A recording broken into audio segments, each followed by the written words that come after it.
You regain consciousness to find yourself in Part 6 of Let's Freakin' Play Dragon Quest VI, Return of Samus, written and directed by the one and only KarmaJolt and his army of rabbits. It seems we've woken up just in time for the bicentennial barbecue. Not only was our handsome hero responsible for retrieving the solar circlet from Bram's the next town over, he also volunteered to bring one-layer dip, solo cups, and ping-pong balls. The ceremonial procession begins, led by the village elder, some kid, and your adopted sister T-Bone, who looks absolutely radiant tonight. Literally. Sort of like this. But I can assure you that in just a few hours, everyone else in this town will be fairly lit as well. The reason our party leaders, if you will, are walking so slowly is that none of them bothered to learn how to walk in the ritual 6-inch stilettos before tonight's gathering. Don't worry, you can kick them off before the dancing and drinking begins. Of course, we all have to sit through some stupid church thing first. I'm glad we brought a flask, as well as a Game Boy Advance SP. The townsfolk march single file into this repurposed Denny's to discuss the playlist for tonight's 2nd century twerk-off.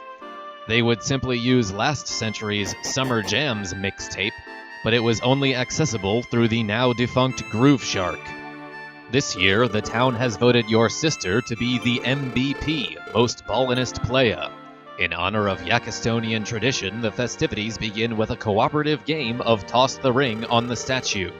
The handoff and subsequent slam dunk onto the life-size figure of Cheryl Miller is a symbolic representation of the ancient Greeks' discovery of the alley-oop, about which French philosopher René Descartes uttered his famous phrase, "I think, therefore I jam." Your sister and the dude with the cool hat have been training non-stop for weeks on end in order to flawlessly execute this relatively simple maneuver. That's it, man. The pre-celebratory clerical duties are finished, save for a brief prayer to the goddess of malt liquor and an appearance by the neighborhood crazy ghost lady. Do not be alarmed by the cryptic and mysterious message transmitted through a projected image of Oprah Winfrey. She delivers this seemingly motivational speech to everybody, and if you follow the encrypted URL at the end, you'll find that it's all just a subliminal advertisement for the 2016 Honda Odyssey.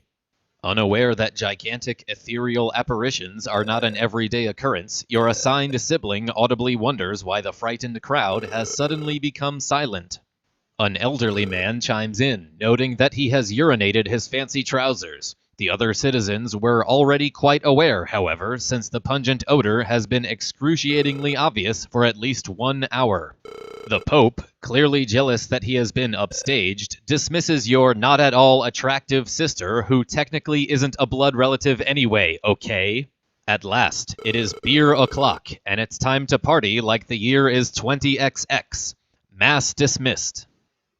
You hastily help clear the table before running outside to play. On an unrelated tangent, shoutouts to TheRogueEffect and Aura of Chaos for finding the hidden secret in last episode's script. You've earned 3 high fives each, and this shoutout. Be careful, the Fireflies are very aggressive and explosive tonight, but we can't let a minor detail like impertinent danger stop us from our duty of drinking. Don't be a party pooper, madam. We've all got shit that we're trying to forget about for one night. Now excuse me while I conquer this tray of hams in a quilt. Somehow, everyone in this town seems to know all the steps to this one song you've never heard. Did you miss the memo about Thursday rehearsals? I understand your discomfort, hero. This shit happened to me at every high school dance.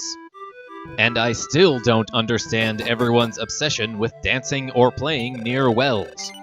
After slaving all day to bake the perfect glazed pufferfish pizza rolls, this woman has run out of energy.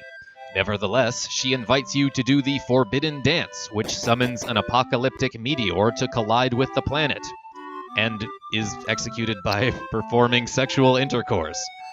All that seems like a pretty big commitment if you ask me. Well, let's see what the village dad is up to. He seems to know about our crazy adventure to the underworld from the previous chapter, which is strange because I don't remember telling a single person or animal about it. Also, I didn't think anybody saw me down there. But apparently, the area beneath the Earth's surface is considered out of bounds, and we have been subsequently disqualified from World Championship hide-and-seek. He hands us a passport and commands us to leave the country as soon as possible. But first, let's eavesdrop on a very private conversation. The young man with the bionic eye is pressuring a beautiful stranger into investing $4 million into his patent for a device that will allow adventure RPG characters to carry 31 arrows in a standard quiver. Perhaps he is too handsome to know when he is being rejected, but he clearly hasn't learned that no means no. What makes this interaction even more awkward is that the trees provide little to no coverage, and the two arguing businessmen can definitely see our conspicuous hero and his trusted acquaintance. The young startup capitalist leaves after saying something ominous and foreboding that is not at all dumb or heavy-handed. What a magical night! This lonely inventor's feelings of joy and excitement are amplified by the sounds of bottle rockets and a calliope. For the record, it is not pronounced Calliope. I'm looking at you, New Orleans. Well, time to get some of those pizza rolls, is probably what that guy was thinking. Because nothing fills a gaping void in your heart better than filling a gaping void in your stomach. Except for maybe achieving your lifelong dreams or something. This guy's certainly getting a little swifty, although I'm not sure he even lives around here. Maybe the village of Healthfish has attracted its first ever tourist. Your cat imparts her generous wisdom and suggests that you take a brief disco nap before returning to the party. You're right, Dr. Chomsky, I certainly want to be wide awake for the Battle Boat Demolition Derby. We should also absolutely clean the apartment before the neighbors arrive for 3-on-3 bottle hockey. This lively fellow lying down near the pots is waiting to make room for more black cherry mojitos while the rest of the city is raging harder than the time they won the World Series. It's nearly 2 in the morning and the party's still jumping because my mama ain't home. Of course, I'll be surprised if anyone can remember the details of what happened to be on that point. Then the sun rose, which is just like a sunflower except it hurts to hug. Surprisingly, you didn't wake up once to pee last night, but you feel as though you're about to burst. How delightful! Your sister cooked a breakfast with no hog. She says the governor leaked some of the details of your upcoming sabbatical. Gossip sure travels fast when liquor is involved. The princess asks you to promise that you'll return safely, to which your only reply is to hastily sprint towards the exit. It looks like after the party is the after party, and these two ladies have been brunching on mimosas since the sun came up. After all that fun, I might need a vacation. That about wraps up this episode of Let's Freakin' Play Dragon Quest VI. This is KarmaJolt signing off. Until next time, tell your family I'm great.